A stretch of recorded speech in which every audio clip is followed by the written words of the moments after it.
દીપકભાઈ બોલે છે? હમ જય માતાજી. જય માતાજી. કોણ? એ હું બોલું છું દેવી પૂજક હા. રમેશભાઈ. હું એક વાત કરતી નિરાતે સાંભળો. હમ હવે દીપકભાઈ એમાં એવું છે હમ કે આપણો સમાજ બિચારો બહુ છેતરાય છે, હમ બહુ છેતરાણો છે ને બહુ છેતરાય છે બહુ. હમ કારણ કે બિચારો દેવીનું નામ પડે ને એટલે આપણો સમાજ છેતરાવાનો છે દીપકભાઈ. સાચી વાત છે ભાઈ. દેવીનું જો નામ પડશે ને એટલે આપણો સમાજ બિચારો કદાચ ઓલ ઇન્ડિયામાં છે કે આ દેવીની વાત ઓલ ઇન્ડિયામાં છે ને તો આપણો સમાજ દોડીને ન્યા જાય. કારણ કે એક તો પાછો દુઃખી હોય હા, અને એમાં દેવીનું નામ પડે એટલે એ મરી જાય ત્યાં સુધી બિચારો દોર કરી લે. સાચી વાત છે. નાના ભાઈ હું કે મોટા ભાઈ હું, હમ એટલે અમે માળવાડીએ જતા હતા હમ સંતાન બાબતે. હું મારી બહુ નાની ઉંમર છે, તમારી હારે વાત કરું છું, નાનો માણસ બકાલ વેચું છું. હમ એટલે એમાં હું છે કે મારું ક્યાંક વાત તમે સાંભળશો ને કે આ વાઘરીનો દીકરો આવી રીતે મારી હારે વાત કરી, હમ ગમે એમ તમે કહો તો એમ કે ભગવાન ખોટું બોલશે પણ આ માણસ ખોટું નહીં બોલે. હા, બરાબર છે. એટલે ભલે મારે હાજર રોવા થઈ ગયું બહુ, હમ એ મારી બીજો તો વાંધો નહીં, દુઃખી છો એનો કઈ વાંધો નહીં હું, હમ પણ હું છેતરાણો બહુ મળી એમ જ્યાં વિના બહુ છેતરાણો બહુ છેતરા બહુ. અને અત્યારે મારા સમાજને બહુ છેતરે છે. સાચી વાત છે ભાઈ. કોઈ 1000 2000, હમ પેલા ટાટમાં 500. હમ એટલે હું બીજું કઈ નથી કેતો કે આપડે કોઈને બાજે પૂગ્યું એમથી કઈ નથી દીપકભાઈ, હમ પણ આટલું બધું દેવી પૂજક ને છેતરાય નહીં ભલા હમણાં અહીંયા. સાચી વાત છે ભાઈ. આમાં હું આ દેવી પૂજક નો કોઈ ગરીબ નો જો ન્યા પોડી જાય ને હમ તો એક ધૂણે છે ને આ બધા ધૂણ છે, મને બીજો કઈ વાંધો નથી. સાચી વાત છે. અત્યારે એક ધૂણે છે ને આ બધા ધૂણ છે એમ. પણ આપણો સમાજને સમજવું જોઈએ ભાઈ. પણ હું કરું દીપકભાઈ, બિચારો દુઃખી હોય ને એક વાર પાછું દેવીનું નામ પડે એટલે મરી જાય ત્યાં સુધી સોર કરે તો પાછા નથી વળતા. સાચી. તમે શું બાબતે જતા હતા ત્યાં? સંતાન બાબતે જતા હતા. સંતાન બાબતે. શું કઈ ફેર પડ્યો તમને? કાંઈ ફેર પડ્યો નહીં. આજે અમે રવિવાર તો આજે અમે ગયા નહીં ભાઈ. માતાજીને પગે લાગી દીધું કે મારી હશે બીજું કેમ કરું, હું નથી આવી શકતો હવે. 19 રવિવાર થયા મારે દીપકભાઈ, 4 મહિનાનો વધારો હતો. 19 રવિવાર પડ્યા? હા, 19 થયા નેટ ભાઈ. આજે અમે કઈ ગયા નહીં ભાઈ, 2 જણા. કીધું હવે રહેવા દે, હવે મારી મા પાસે માથા પછાડી લે પણ હવે રહેવા દે. નાના ભાઈ છો મોટા ભાઈ? મારી માને એમ કે મારી આટલો બધો શેતાનમાં, આની કરતા મને માન નાખ પણ શેતાનમાં આટલો બધો. સાચી વાત છે ભાઈ. તમે નાના ભાઈ છો કે મોટા ભાઈ? મોટા ભાઈ, જાહણીયા પરિવાર. જાહણિયા છો એમ ને? હા. પણ ભાઈ આપણી ભૂલ છે એટલે કે હવે આપણે અંધશ્રદ્ધામાં કુળની દેવીને મૂકીને તમે બહાર જાવ છો ને.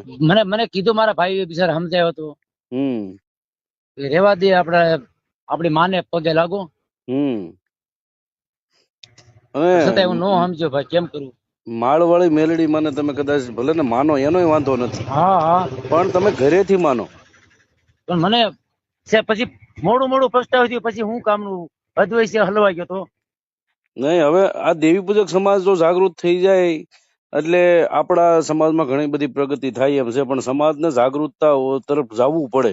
બિચારી છેતરાય છે દેવીના નામ ઉપર, બિચાર મરી જાય, શું કરું કયો. તો એટલે તમે ગયા છો, તમારે ભુવા જોડે કેટલી વાર વાત થઈ? વાત તો એક જ વાર 2 વાર થઈ બસ. શું કીધું તમને? 4 મહિના વધારે, 4 મહિના સારું થઈ જાય. હા, 4 મહિનામાં કાંઈ પણ ફરક પડ્યો થોડો ઘણો? કાંઈ નહીં ભાઈ. હા, અને આ બધા કે તાવાના પૈસા નથી લેતા, એ વાત સાચી છે ખોટી છે? લે છે પણ હું 500 લે છે, બીજી વાર 1000 લે છે. અમે 1000 મૂક્યા નતા, 20 રૂપિયા મૂકીને માને પગે લાગીને પૈસા હતા નહીં ભાઈ આપડી પાસે કાંઈ. બરાબર છે. પહેલી વાર 500 મૂક્યા હતા, પછી બીજી વાર 1000, પછી આપડે કઈ મૂક્યા નતા ભાઈ. બરાબર. પણ દેવી પૂજક સમાજને સમજવું જોઈએ ભાઈ કે ધર્મ, આપણું ધર્મ કેવું બળુકું છે ખબર છે? એ આપણું ધર્મ છે, ઈ ત્યાં કામ અત્યારે કરે, સતુ ભગવાનને કઈ કંઠે બોલતું હોય, બરાબર? હા. તો ઈ ધર્મ શું કે આપણે દેવી પૂજક ને માનનાર સમાજ છે, તો આપણું કામ આપણી દેવી ન કરે? કરે ભલામણા કરે. પણ આપણે વિશ્વાસ નથી ભાઈ. મારી હકીકત મેલડી હતી ભલામણા, પણ મને બહુ દુઃખ થી મળી, પણ બહુ છેતરો તેમ મને. ના ભાઈ, આશા ગુરુદેવી માથે રાખો, માળવાળી મેલડી માંથી આશા રાખો. તમ તારે ઈ તમને છેતરશે નહીં. આપણી દેવી છે મેલડી, ઈ થોડી છેતર છે, માણા છેતર છે. આ માણા કરે છે અત્યારે. જે તમે જાવ છો ને માણસ ની પાસે જાવ છો. મેલડી તો ભલામણ અમારી હકીકત ની મેલડી છે. હા, તમે અત્યારે જે જાવ ને ઈ સતુ ભુવાના આધારે તમે જાવ છો. જો માતાજીના આધારે તમે ગયા હોત ને તો તમારું કામ થઈ ગયું હોત. ભલે આપણે એને કેવી છીએ કે આટલા બધા બિચારાના ક્ષેત્રોમાં જે થયું એ પણ હવે આટલા બધા દેવી પૂજક ભોળા બિચારા ક્ષેત્રોમાં રહેવાય નહીં નહીં ધર્મ મેં હવે આખો ગરીબ નો ન્યાય પોટી જાય તો આમાં કાંઈ નહીં વધે ભાઈ અડી જ ગયું છે, એમાં કઈ બાકી જ નથી. હવે વધારે નો હાલે. કોક નો ન્યાય પોતો અડી જાય તો વાહે કઈ દીવો નહીં વધે, બીજો કઈ વાંધો નથી. નકર ભાઈ અમારે આખે થવાની શું જરૂર છે? હા હા અમને શું મળે છે? અમને કઈ 2 રૂપિયા ફાયદો તો છે નહીં એમાં. કાંઈ નહીં ભાઈ. પણ મને મારા દેવી પૂજક સમાજ ને નાના ભાઈ હોય કે મોટા ભાઈ હોય કે 18 આલમ હોય, બધાને બસાવવા માંગુ છું કે તમે આવી અંધશ્રદ્ધામાં ન ફસો ભાઈ. હા આ અંધશ્રદ્ધા છે બધી. શ્રદ્ધા રાખો એનો વાંધો નથી, માતાજીને માનો એનો વાંધો નથી, પણ આવી અંધશ્રદ્ધામાં નહીં કે આ બધું આ સતુ ભુવા કરી દે. સતુ ભુવાથી કાંઈ થતું નથી ત્યાં. કાંઈ નથી. બરાબર, આપણે અને સમજવાની જરૂર. વાઘરીને ક્ષેત્રો હોય ને બિચારાને તો એને દેવી નું નામ લ્યો ને એટલે ઈ છેતરાઈ જાય. છેતરાય જાય. કાંઈ ને ક્ષેત્ર હોય ને વાઘરીનો દીકરો લગભગ તો નો છેતરાય ક્યાંય. કોઈ દી નો છેતરાય, કારણ કે વેપારી નો દીકરો હોય ગામે હોય ને એ છેતરાય નહીં લગભગ.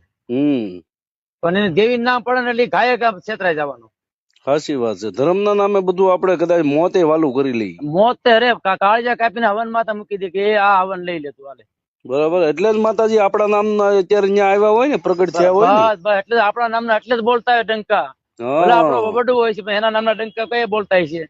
હવે ઈ વડવાનું એને અપમાન કર્યું તો હું એને કહું છું કે ભાઈ અપમાન શું કામ કરો છો તમે? અમારા વડવાને તુકારા શું કામ કરો છો? ઈ વાત સાચી નથી.